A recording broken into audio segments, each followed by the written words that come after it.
Bonjour chers amis traders, comme chaque fin de semaine, analyse rapide du Bitcoin, du DAX, du CAC 40, de l'euro-dollar et du SP500 pour la semaine à venir, en mode investissement et en mode trading.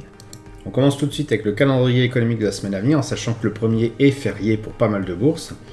On a quand même beaucoup de news la semaine prochaine, donc des annonces sur les taux, autant d'un point de vue USD, dollar, avec la Fed, mercredi soir, que pour la zone euro, avec jeudi midi, à peu près la même décision, les décisions sur les taux, mais côté zone européenne. Donc des IPC également en avant-première, juste avant les annonces, donc qui peuvent nous donner une petite indication de ce qui va se passer mardi en tout début de matinée. Et puis si on regarde au fil de l'eau, quelques news aussi donc sur la partie emploi non agricole, donc chômage qui a un impact également sur les taux, mais je pense qu'on aura surtout de la volatilité la veille le jeudi. Et donc quand même pas mal de remue-ménage à prévoir en cette semaine de revendications syndicales qui commence donc dès le lundi. Allez, on attaque tout de suite avec le Bitcoin exprimé en euros. Bon, le Bitcoin n'a pas fait grand-chose par rapport à la semaine dernière, on voit qu'il y a une petite hausse, mais il s'inscrit toujours dans cette espèce de tunnel de latéralisation dont je parle depuis un petit moment, que je peux certainement prolonger. Voilà, on reste un petit peu en mode stagnant, en mode attentiste.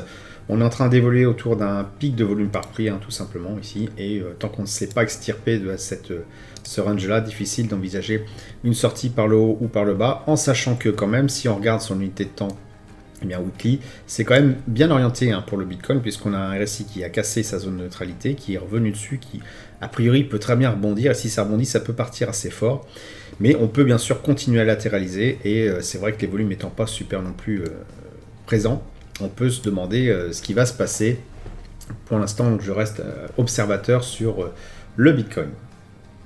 Concernant le DAX, finalement, on a à peu près la même chose, puisqu'on a toujours un prix qui latéralise, qui même commence à devenir du mode zombie, puisqu'on évolue très peu, finalement, dans la semaine. Ça, c'est en journalier. Si je me remets en semaine, on va comprendre tout de suite qu'il se passe strictement rien. On est coincé dans un état vraiment d'attente. Bon, faut pas se leurrer, avec les annonces qu'il y a la semaine prochaine, c'est tout à fait normal. Il y a également la trêve, effectivement, liée tout ce qui est jour férié. On a eu Pâques, on a eu le 1er mai, on a les volumes qui ont bien baissé.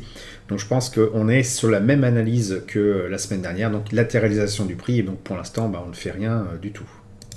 Le CAC 40, quant à lui, se maintient toujours à peu près au même niveau. On a cassé la résistance donc il y a 2 semaines. On revient dessus, et si on regarde sur l'unité de temps journalière, on constate que on l'a cassé, c'est clair, mais on se maintient quand même dessus. On est même en train de recréer un pic de volume par prix.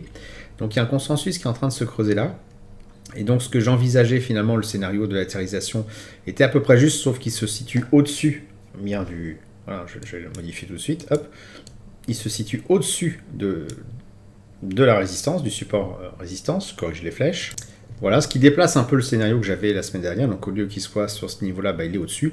Mais le fait qu'il soit au-dessus de la résistance, qu'il maintenant devient un support, c'est intéressant. Donc, si ça se maintient, si cette résistance devient un vrai support, et que le prix est rejeté vers le haut, on peut avoir une progression assez forte.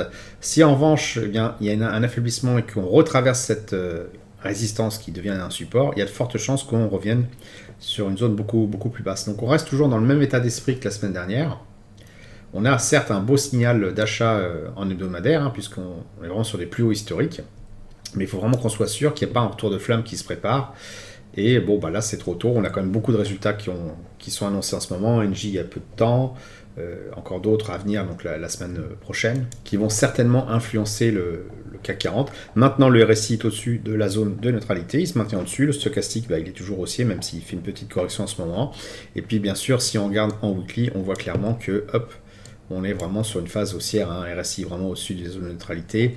Petite correction peut-être justement sur les jours ou semaines à venir, puisqu'on voit que c'est en train de baisser un petit peu. Mais voilà, tout est au positif, tout est au plein nord pour le CAC 40 en weekly. Et là, en journalier, on a un petit coup de mou, mais qui se situe au-dessus d'un support. Donc on va vraiment tester la semaine prochaine, voir si ce support, on va l'appeler un support maintenant, il tient ou pas. Si on rebondit dessus, c'est très très bon signe. Je pense que ça vaudra le coup de se réintéresser très sérieusement au CAC 40. Dans le cas contraire, on va temporiser et attendre de voir ce qui se passe dans le temps. Ce qui est la définition même d'ailleurs de temporiser. Concernant l'euro-dollar, on n'a strictement rien fait par rapport à la semaine dernière, ni même la semaine bien avant. Une vraie stagnation, aucune direction précise pour l'instant. Là vraiment, il faut attendre que le marché décide. On a vraiment l'impression qu'il est en mode attente, il attend quelque chose. Je ne sais pas trop quoi. Est-ce que c'est des décisions sur les taux? C'est probable. Est-ce que c'est des informations liées à l'endettement des États-Unis? Aucune idée. Franchement, aucune idée. Donc là, ce qu'on constate, c'est un petit peu à l'image du CAC 40, c'est que on a l'euro qui a cassé cette résistance-là qui n'est pas très visible sur l'écran. On va dire le rectangle qui là correspond à la résistance. On a cassé ce niveau-là. On revient dessus, donc ça devient un support. Et on a l'air de se maintenir dessus. Donc ce qui est assez bon signe, surtout que le RSI et le stochastique sont bien orientés.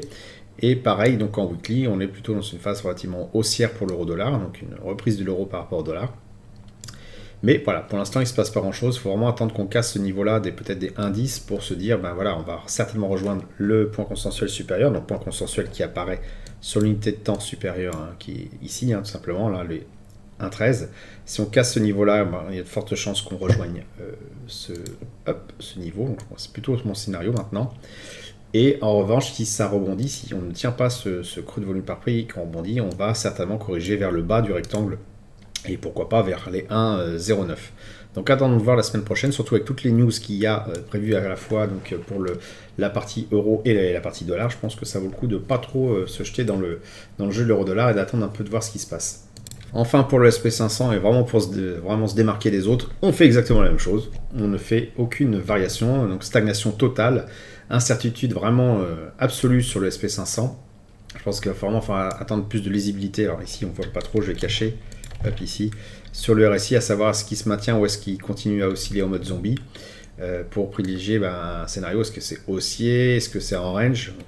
Plutôt l'air d'être en range pour l'instant, notamment avec le pic de volume par prix qui a l'air de bien accrocher le prix et on évolue au sein de ce rectangle-là.